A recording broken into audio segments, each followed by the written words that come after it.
cried Granny, an almost bedtime story. It's funny. Once upon a time, there was a boy named Patrick who was having his first sleepover at his granny's house.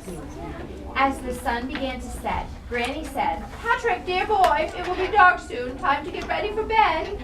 "But Granny," said Patrick, "I don't have a bed here." "What?" cried Granny.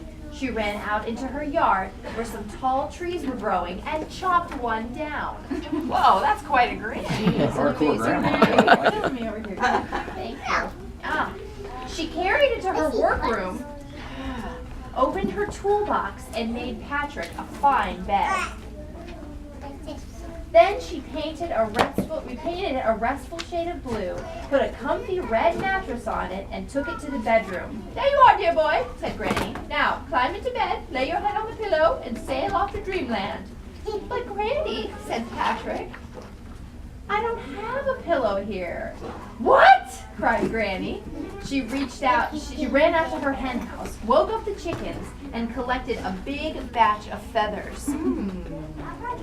She took them into her sewing room, where she made a bag out of cloth. Then she stuffed it with the feathers, sewed it up neatly, and gave it to Patrick. "There you are, dear boy," said Granny. "Now climb into bed, lay your head on the pillow, tuck the blanket under your chin, and I'll kiss you good night."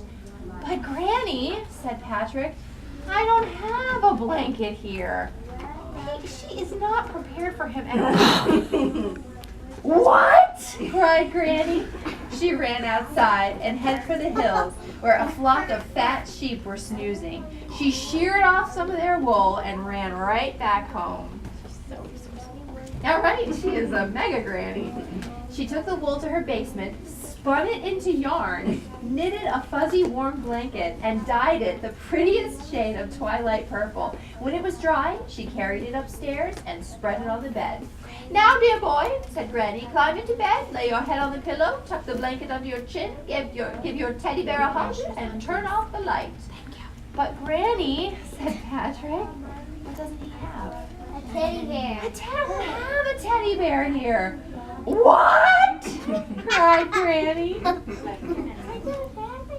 She grabbed her emergency sewing kit, tore down the living room curtains, how very Maria von Trapp of her, cut, sewed, and also, what is it, Scarlett O'Hara did that too.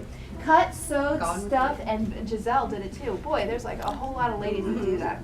Cut, sewed, and stuffed, and added button eyes and a red ribbon, and made a teddy bear for Patrick. That's Huge a big one. That is a really big teddy bear. How big was the bed again? Tiny. "Now, Patrick," cried Granny, "climb into bed, lay your head on the pillow, tuck the blanket under your chin, give your teddy bear a hug, and go to sleep." "But Granny," said Patrick, I have a feeling I know where this is going. "It's morning."